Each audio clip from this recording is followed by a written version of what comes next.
नजर ही अशी गोष्ट आहे एखाद्याला जर लागली तर खूप वाईट वाटतं। नेहमी हसत खेळत असणारा अभय, ही गोष्ट आहे एका अभयची। अभय एक हनुमान भक्त होता। तो नेहमी मंदिरात हनुमानाची पूजा व सेवा करत असायचा। अभय सोबत त्याची बहीण, आई, ते दोघं तिघ जण राहत होते। घरात एकटा कमवणारा अभय फक्त एकटाच होता।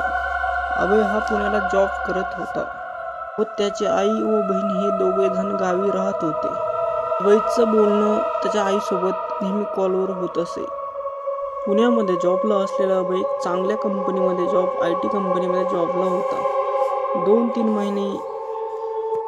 2-3 महिने असेच निघून गेले। एक दिवस त्याला त्याच्या आईचा कॉल आला। आई कॉलवर बोलली, बाळा एकदा गावी येऊन जा। पण अभयला काय माहीत नव्हतं गावी गेल्यावर त्याच्यासोबत काय घडेल। मित्रांनो, भविष्य हे कुणालाच माहीत नसतं। अभयला पण त्याचं भविष्य माहीत नव्हतं। त्या दिवशी अभय जॉबला निघाला व दुसऱ्या दिवशी आईला भेटण्यासाठी तो गावी निघाला। गावी जात असताना एकदा हनुमानाच्या मंदिरामध्ये जाऊन पाया पडून आला। सकाळी लवकर बस होती। पुणे ते नगर त्यांनी बस ही सकाळीच लवकर पकडली। बसमध्ये बसल्यावर त्याला वेळ आणि काळही वेळ पण जात होता, पण तो घराजवळ खूप वेळही जात होता।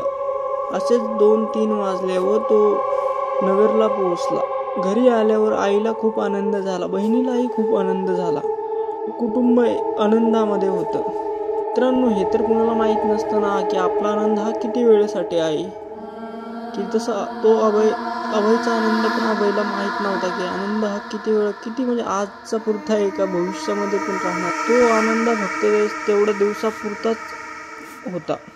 त्या दिवशी गल्लीमधील शेजार पाजार लोक त्याच्याकडे अभयकडे पाहत होते। अभय घराबाहेर उभा होता। एक म्हातारी त्याच्याकडे पाहत होती व त्याच्या घरच्यांचा आनंद तिला काही सोसवत नव्हता। ती खूप रागाने व त्याच्या घरच्यांचा आनंद जसं काय तिला सहनच होत नव्हता असं ती पाहत होती। 2-3 दिवस अभयचे चांगले गेले।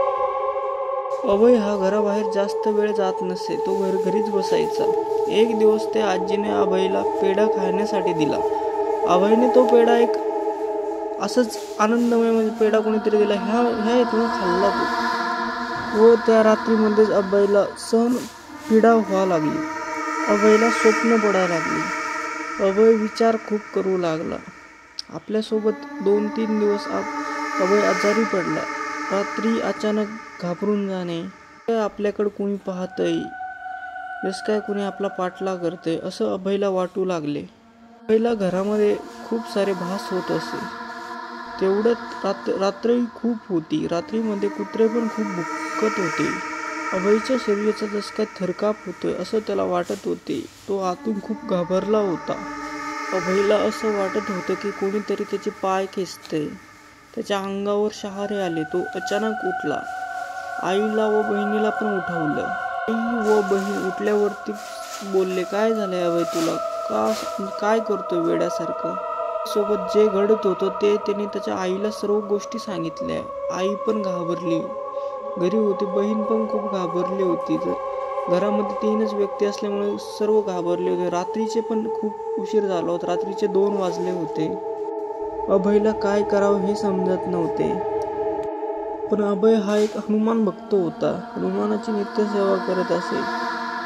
हनुमानाची प्रचिती त्याला त्या दिवशी येणारच होती ना, तर त्याला अचानक आठवलं, अरे माझ्या बॅगेमध्ये हनुमानाची मंदिरातली आपली विभूती आणलेली सोबत आपण बॅगमध्ये। तर त्याला पटकन आठवलं। तर त्यांनी ते सांगितलं त्याच्या आईला।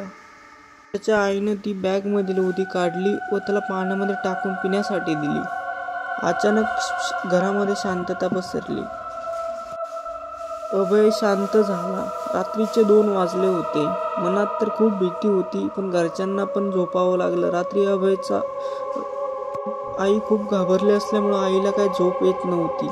आई विचार करत होती, माझ्या मुलाला काय झालंय।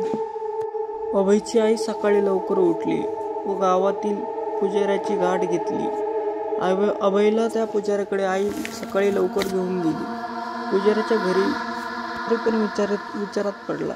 पुण्यावरून आलेला अभय किती आनंदात होता आणि आता तर तो माझ्या पुढं शांत बसलाय. हा कुठे बाहेर गेला होता का? पुजाऱ्यांनी त्याच्या आईला विचारले. अभयची आई बोलली, नाही, तो घरीच असायचा. त्याला एक पुजाऱ्यांनी मग पिण्यासाठी देवाचे पाणी दिले. त्याच्या हाताला एक देवाचा धागा बांधला. बाहेर राहून अभय चांगला पैसा कमवत होता. बाहेर मुलगा चांगल्या जॉबवर आहे. तर त्याला कोणतरी व्यक्तीनं, जळक्या व्यक्तीनं त्याला काहीतरी खाण्यामध्ये दिलंय, हे त्यांना पुजाऱ्याला समजून आलं होतं. पण पुजारी बोलले, तुझा मुलगा एक खूप मोठा हनुमानाचा खूप मोठा भक्त होता, म्हणून तो वाचला. त्या बलानी त्याचं काहीही बिघडू शकली नाही. पुजाऱ्यांनी अभयच्या हातामध्ये एक धागा बांधला व त्याला हनुमानाच्या मंदिरामध्ये जाऊन दर्शन करण्यास सांगितले. त्या दिवशी अभयची आई व बहीण मंदिरामध्ये जाऊन आले. सर्वजण दर्शन करून आले. घरी येऊन जेवण वगैरे केले. अभय व त्याची आई निवांत झोपले. रात्र ही निघून गेली. सकाळ ही झाली होती. सकाळी लवकर उठून काहीतरी बाहेर आरडाओरडा वगैरे चालू होता. सकाळी लवकर त्याची आई घराबाहेर उठून आली होती. अभयच्या आईने बघितले की आपल्या गल्लीमधील सगळ्यात लास्टमधील एक घर होतं. तिथे असणारी आजी मरण पावली होती. म्हणतात ना भावांनो, जैसी करणी वैसी भरणी. आज जे तुम्ही कराल ते तुम्हालाच भोगावं लागणार आहे. म्हणतात ना भाऊ, आई वडिलांची पुण्याई व देवाची साथ व आपले प्रामाणिक कष्ट ही नेहमी आपल्याला साथ देतात. काही दिवस असे 2-4 दिवस पुढचे असे काहीच निघून गेले. अभयला आता बरं लागत होतं. 1-2 दिवसानंतर बरा झाला व तो त्याच्या पुण्याला परत गेला. जाऊन कंपनीमध्ये त्याच्या IT जॉबवर तो रुजू झाला. भावांनो, ही कहाणी तुम्हाला कशी वाटली हे मला कमेंट करून नक्की सांगा. धन्यवाद.